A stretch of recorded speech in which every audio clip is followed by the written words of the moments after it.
I guess one evening, I ordered some Chinese food, and I didn't like the food. It was not connected with my stomach. So I decided to write this poem called A Relationship Story. Dedicated to Chinese food, but one of my favorite food, by the way, right? I was just having fun.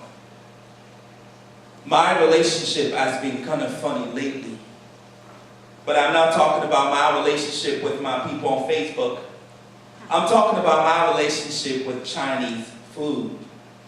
You see, last night, Chinese food came over, and we had an argument. Because I didn't like how the shrimp fried rice looked, and I didn't like how the ribs and chicken wings looked. So I gave her an attitude. And she was like, look, I just got overcooked, all right? So I walked away and left her in the living room. And I kept thinking about how my mother used to always tell me to never waste food. You see, I've known Chinese food since high school. I remember coming from school in the afternoon and dancing in the living room with Chinese food and grabbing a spoon and watch cartoons. But lately, all me and Chinese food do is argue. Because I always end up going to the bathroom, dropping so many kids in the pool. Ew. I know I should have listened to Mama, who used to always tell me to be careful with what kind of food I bring in the house. Because I wanted food that's drama-free. But you see, on my surprise, knowing the kind of food Chinese food is, she decided to take me to court for unpaid food support. Because I had a one-night stand with Mexican food. Because if you're going to be a real food, you have to wear the crown. Because it's all about how you treat somebody's stomach. But see, with Chinese food, all we do is argue, and I can't eat with a food that's jealous all the time, insecure, especially when I drive by KFC, Kentucky Fried Chicken. And you know, with KFC, baby got back with that shit with that cornbread, mashed potatoes all surrounded by gravy, a real stomach. Those are real food when it's 6 months. Like African food, Jamaican food, Haitian food, Italian food, all the kind of food that you can bring home to mama, like Southern food. Because every time I see her, she always wear a big macaroni outfit with them collard green glasses, with that lasagna, looking at me with that fried chicken smile, and I always got that sweet black eyed peas laugh. See, that's the kind of food that you can invest in. And you know they say a good food is hard to find. So from now on, I'm going to date for a while and take my time. But if y'all see Chinese food out there, tell her she loves a good stomach. Because to me, it's all about respect.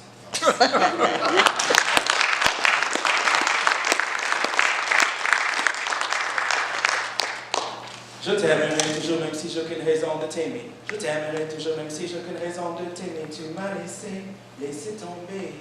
Je t'aimerai toujours même si j'ai aucune raison de t'aimer. Tu m'as laissé tomber. Woman, your smile has been disturbing the peace of my sleep. So I want to know if I feature dream. Because I am thirsty for your being.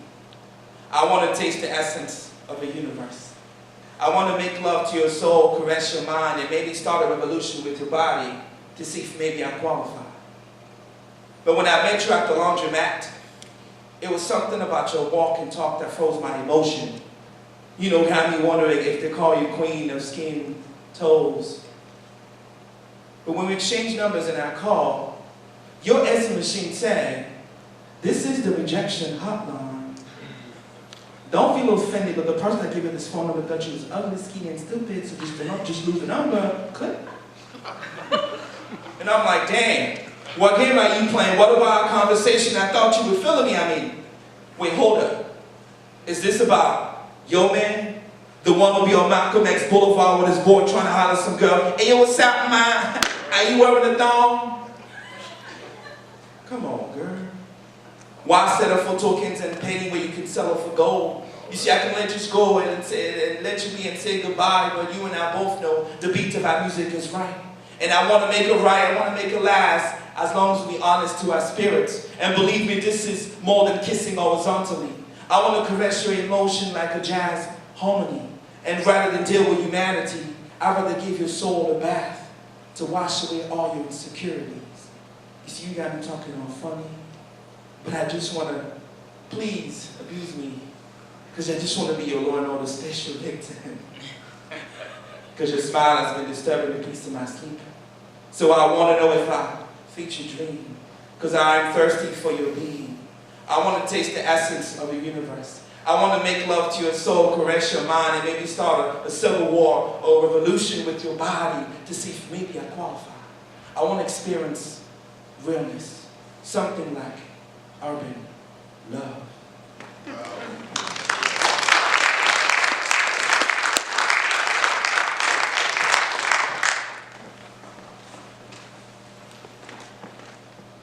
From time to time, she's trying to stay on her toes as she rises.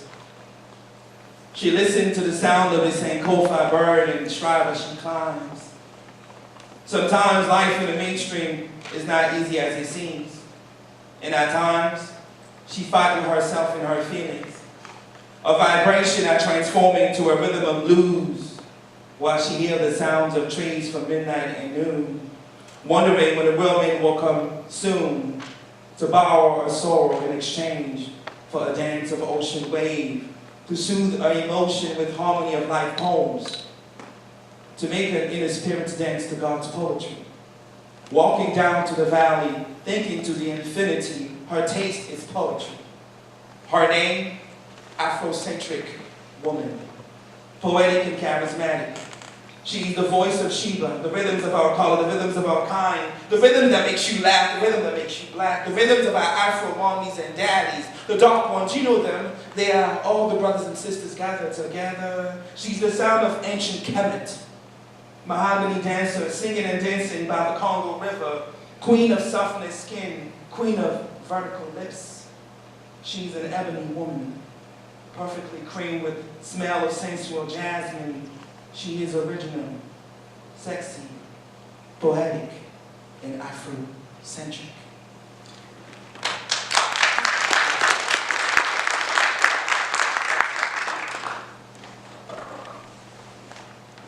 This is not about American Idol, The Apprentice, The Survivors, or American Top Model. This is about urban souls, because life in urban America is a reality show. And every day it's an episode, like losing affordable housing, while low-income families are becoming the joke of American politicians playing chess with tax brackets and single mothers' paychecks. Because seeing a single mother households, desperation kicks in and bills have to be paid, and she's thinking, why you not shaking them things? Because open legs will get paid. So welcome to urban America. Well, life is a reality show. Every day it's an episode, like broken family court system, distributing restraining orders like candy, without realizing the prison industrial complex is a multi-million-dollar business because of gangsters and corporate CEOs, while many on death row, while the most popular in prison are young black men from the age in 20s and 30s in the name of capitalism. Oh, believe me when I tell you, this is not about American Idol. This is about urban souls, because life in urban America is a reality show. It's a reality show. Every day it's an episode. And the real scandal, it's not on Thursday nights, but it's at the federal and state level, and cutting backs on state contract and budget cuts. And while the government doesn't do laundry, federal and social policy stinks from economic disparities. So welcome to urban America. Well, life is a reality show. Every day it's an episode, and tonight is the last episode. And in its title, The Destruction of a Nation Begins in the Home of Its People. The destruction of a nation begins in the home of its people.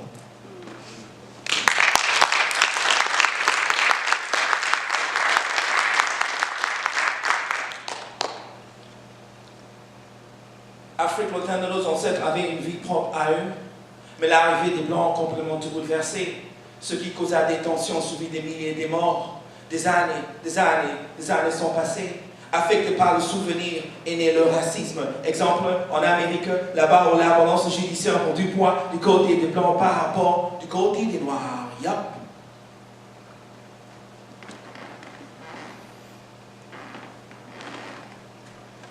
Thank you very much. Thank you for having me.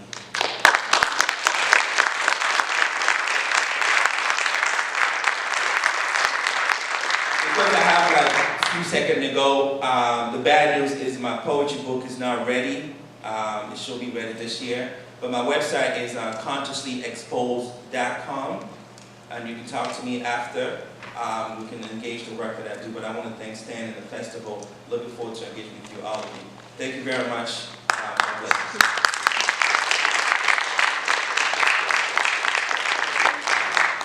John will have his books down front if you want to come talk with him. And we have time to talk and talk and talk, or eat.